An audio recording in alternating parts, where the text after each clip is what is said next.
सत्ता प्राप्त गर्नुको लागि खास खास पार्टीहरू पुरै त्यसैलाई केन्द्रबिन्दु बनाएर हिँडेका छन्। त्यसकारणले त्यो सत्ता प्राप्तिको त्यो रेलचेरा हिँड्ने खालको जुन प्रवृत्ति छ नि, त्यसमा म चाहिँ छैन। मेरो चर्चाहरूले गर्छ, तर मेरो कारणले चर्चा भएको छैन।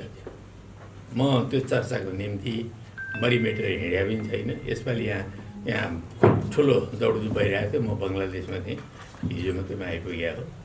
त्यसो हुनाले म त्यसको चर्चामा उसमा दौडमा छैन। भए ठिक छ, यदि पार्टीहरूले सहमति गरेर यो व्यक्तित्वमा चाहिँ निश्चित योग्यताहरू छन्, क्षमताहरू छन्, उसलाई यो दिनुपर्छ भन्ने ढङ्गले मूल्याङ्कन गरेर आउँदा ठुलो कुरो भएन, होइन, विचार गर्न सकिने कुरा हो। तर चाहिँ नि म कसैको पनि त्यो के भन्छ त्यसको निम्ति चाहिँ ढोका पुग्ने मान्छे पनि होइन र जाँदा पनि जान्न, यो मिसिङको भविष्यमा पनि जान्न, विगतमा पनि गएँ। त्यसमा त्यो सिद्धिहाल्यो। अब अर्को कुरा भनेको जहाँसम्म तपाईँले यो तीनवटा पार्टीको एकताको कुरा गर्नुभयो, तीनवटा होइन, अब पार्टीहरूको बिचमा, वामपन्थीहरूको बिचमा एकता भन्ने कुरा अहिले पनि आवश्यक छ, हिजो पनि आवश्यक थियो र भोलि पनि आवश्यक छ। वामहरूको बिचमा प्रगतिशील नीति र कार्यक्रमको आधारमा एकता गर्नु यो देशको आवश्यकता हो। कम्युनिस्ट आन्दोलनको पनि आवश्यकता हो, मुलुकको पनि आवश्यकता हो। तर उनीहरू गर्न सकिरहेका छैन, किनभने उनीहरूभित्र वामपन्थ होइन कि उनीहरूभित्रै दक्षिणपन्थ छ। त्यो कारणले गर्दाखेरि उनीहरू गर्न सकिरहेका छैन। अब जहाँसम्म अब यी तीनवटा पार्टीले मोर्चा बनाउने भन्नुभएको छ नि, मोर्चा बनाउने कुराहरूमा हामी कुनै पनि पार्टीसँग हाम्रो पार्टीका कार्यदिशा, नीति, सिद्धान्त, लक्ष्य, कार्यक्रम आदि कुराहरू मिल्छन् भने हामी कुनै पनि पार्टीसँग पार्टी एकीकरण पनि गर्न सक्छौँ है।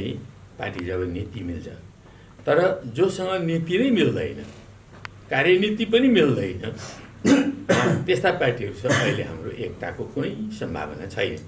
तत्कालमा त्यस्तो एकीकरण भइहाल्ने कसैसम्म देख्दिनँ। तर वामहरूको बिचमा एउटा मोर्चाबन्दी बनाएर जाउँ भन्ने कुराहरूमा हाम्रो पार्टी सधैँभरि खुल्ला छ।